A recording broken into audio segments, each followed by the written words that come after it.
வணக்கம். நம்ம இன்றைக்கி என்ன பார்க்க போகிறோம்னா explicit cost, implicit cost and opportunity cost அப்படின்னா என்னன்றது பார்க்க போகிறோம்.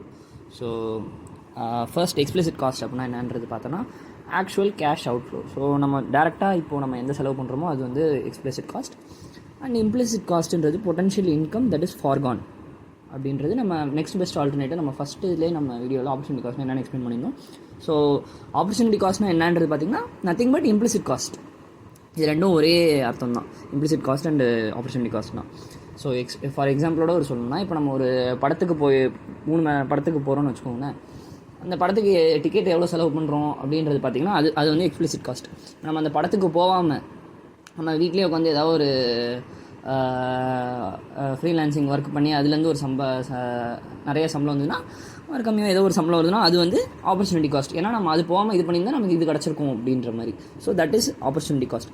ஸோ டோட்டல் ஆப்பர்ச்சுனிட்டி காஸ்ட்டுக்குன்றது என்னன்னு பார்த்தீங்கன்னா explicit cost plus implicit cost. So நம்ம இங்கே என்ன நோட் பண்ணணும்னா, ஆப்பர்ச்சுனிட்டி காஸ்ட்ன்றது வேறு, டோட்டல் ஆப்பர்ச்சுனிட்டி காஸ்ட்ன்றது வேறு. ஆப்பர்ச்சுனிட்டி காஸ்ட்ன்றது அந்த நம்ம நெக்ஸ்ட் பெஸ்ட் ஆல்டர்னேட்டிவ் என்ன பண்ணியிருப்போமோ அதுக்கு எவ்வளோ செலவாச்சோ அதுதான் ஆப்பர்ச்சுனிட்டி காஸ்ட். பட் ஆனால் டோட்டல் ஆப்பர்ச்சுனிட்டி காஸ்ட்ன்றது explicit cost plus implicit cost ரெண்டுத்தையும் ஆட் பண்ணுறது தான். ஸோ இப்போ நம்ம இதை இன்னும் ஒரு கிளியராக ஒரு எக்ஸாம்பிளோட பார்த்தா நமக்கு இப்போது கிளியராக புரிஞ்சிடும்.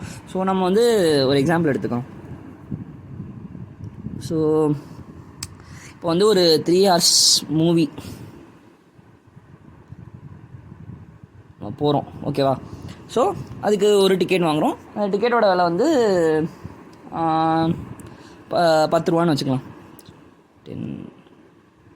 10 rupees.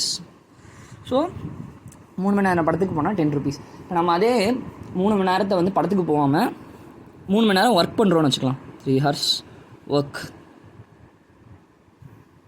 பண்ணுறோம். ஸோ அது என்னென்ன ஒர்க்குன்றது நம்ம பார்க்கலான்னா, ஒன்று நம்ம வந்து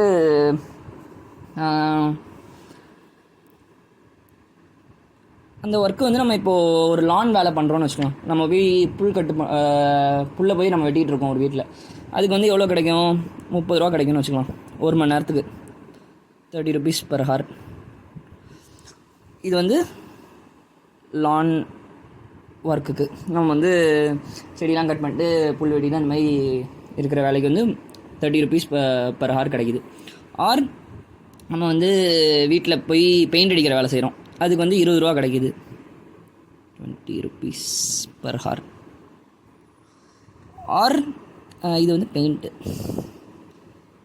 தென் இல்லைனா வந்து ஒரு வீட்டில் போய் நம்ம வந்து ஜஸ்ட் வந்து நம்ம அங்கே வந்து அவங்க பெருக்கிற வேலை ஏதாவது சொல்கிறாங்க, லைக் வந்து ஸ்வீப்பிங் ஜாப் ஏதோ ஒன்று பண்ணுறோம், அதுக்கு வந்து 10 rupees கிடைக்குதுன்னு வச்சுக்கலாம். 10 rupees per hour இதுக்கு ஸ்வீப்பிங். ஸோ இப்போ நம்ம வந்து இங்கே பார்த்தீங்கன்னா நம்ம இப்போ இதுக்கு ஆப்பர்ச்சுனிட்டி காஸ்ட் எவ்வளோ ஆயிருக்குன்றதை கண்டுபிடிக்க போகிறோம். அண்ட் நம்ம டோட்டல் காஸ்ட் எவ்வளோ ஆயிருக்குன்ற டோட்டல் ஆப்பர்ச்சுனிட்டி காஸ்ட் எப்படி ஆயிருக்குன்றதை பார்க்க போகிறோம். ஸோ இப்போ நம்ம வந்து ஆப்பர்ச்சுனிட்டி காஸ்ட் கண்டுபிடிக்கலாம் first. So opportunity cost. So நம்ம ஆப்பர்ச்சுனிட்டி காஸ்ட்னால் என்னன்றது பார்த்தோம். Potential income that is foregone, next best alternative. So இப்போ நம்ம மூவிக்கு போயிருக்கோம், 3 மணி நேரம் 10 ரூபா ஆகுது. இப்போ அதே நம்ம மூவிக்கு போகாமல் ஒர்க்குக்கு போகிறோம். ஒர்க்குக்கு போயிருந்தால் நமக்கு எவ்வளோ சம்பளம் வந்திருக்கும் அப்படின்றது பார்த்திங்கன்னா 31 hours நம்ம 3 hours ஒர்க். So 30 into 3 = 90. இப்போ நீங்கள் என்ன நினைப்பீங்க, நம்ம 30 into 3 90, ஏன்னா வந்து இந்த லானோடது. ஆனால் ப்ளஸ் 3 into 20 ப்ளஸ் 3 into 10 அப்படின்னு நம்ம போகணும்னு நினைப்பீங்க. ஆனால் அப்படி பண்ணக்கூடாது. ஏன்னா நம்ம வந்து நெக்ஸ்ட் பெஸ்ட் ஆல்டர்னேட்டிவ் தான் நம்ம பார்க்கணும். இப்போ நம்ம மூவிக்கு போகாமல் இந்த 3 மணி நேரம் ஒர்க்குக்கு போகிறோம். அந்த 3 மணி நேரம் ஒர்க்கை வந்து நம்ம லானில் லானுக்கு போயிருந்தால் தான் நமக்கு வந்து 30 rupees கிடச்சிருக்கும். ஆனால் பெயிண்ட்டுக்கு போயிருந்தால் 20 ரூபா தான் கிடச்சிருக்கும். ஸோ நம்ம நெக்ஸ்ட் பெஸ்ட் ஆல்டர்னேட்டிவ் எது இதில், லானா பெயிண்டாக ஸ்வீப்பிங்கான்னு பார்த்தீங்கன்னா லானில் தான் அதிக சம்பளம் வருது. ஸோ நம்ம நெக்ஸ்ட் பெஸ்ட் ஆல்டர்னேட்டிவ் அதை பண்ணியிருந்தால் தான் நமக்கு நல்லது. ஸோ அதெல்லாம் வந்து 3 hours per hour 30. So 30 into 3 90. So this is the opportunity cost. So இப்போ நம்ம இதே வந்து டோட்டல் ஆப்பர்ச்சுனிட்டி காஸ்ட் என்னன்றது பார்க்கலாம். Total opportunity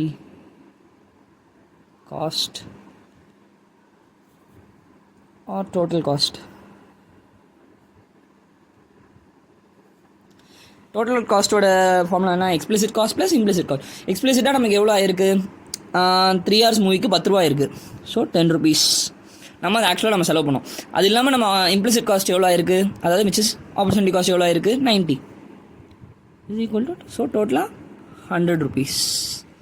so this is the total cost. So this is the example. So total opportunity காஸ்ட்ன்றது என்னென்னா explicit காஸ்ட்டையும் implicit காஸ்ட்டையும் ஆட் பண்ணுறது. அண்ட் எக்ஸ்பிளிசிட்ன்றது நம்ம டேரெக்டாக எவ்வளோ செலவு பண்ணுறோன்றது ஆக்சுவல் கேஷ் அவுட்ஃப்ளோ. அண்ட் இம்ப்ளிசிட்ன்றது நம்ம அது பண்ணாமல் நெக்ஸ்ட் பெஸ்ட் ஆல்டர்னேட்டிவ் எதை பண்ணியிருந்தோமோ அதுக்கு எவ்வளோ இருக்குமோ அது வந்து இம்ப்ளிசிட் காஸ்ட் ஆர் ஆப்பர்ச்சுனிட்டி காஸ்ட்னு சொல்லிக்கலாம். ஸோ அண்ட் ஆப்பர்ச்சுனிட்டி காஸ்ட் வேறு, டோட்டல் காஸ்ட்ன்றது வேறு. ஸோ இதை மட்டும் தெரிஞ்சுட்டா நம்ம நெக்ஸ்ட் இதில் பார்க்கலாம்.